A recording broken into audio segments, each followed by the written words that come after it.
gyrase is responsible for unwinding the DNA helix.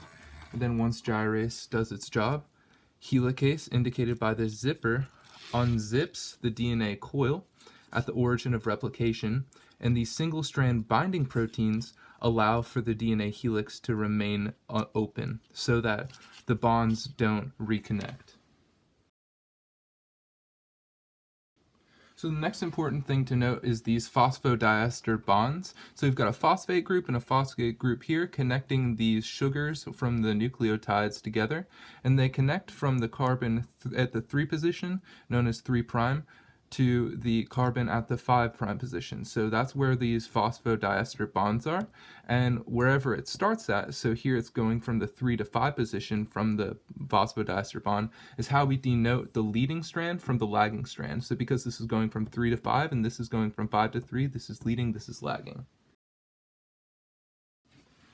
So as DNA helicase unzips the coil, RNA primase is first used to create a primer for which the nucleotides can then bond along the leading strand from the 3 to 5 position, and then DNA polymerase is added, and it continues to add complementary base pairs to the leading strand.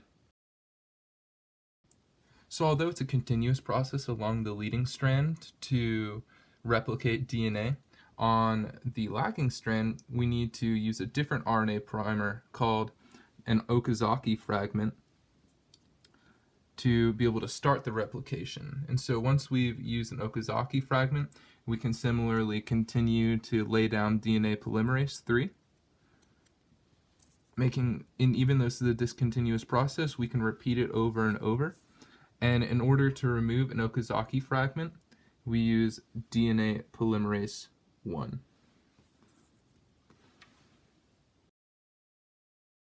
So the final step is once we've used the Okazaki fragments on the lagging strand to create the primer, and then we've removed them with DNA polymerase 1 and used DNA polymerase 3 to create more strands, eventually we have to connect these strands, and we do that with ligase, DNA ligase.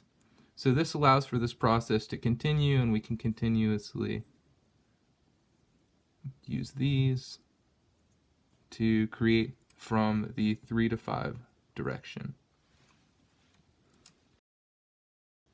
Just to clarify what I last said, because these strands are read from the 5 to 3 direction, they're going to be laid down from the 3 to 5 direction, and so that's just to show that these are complementary.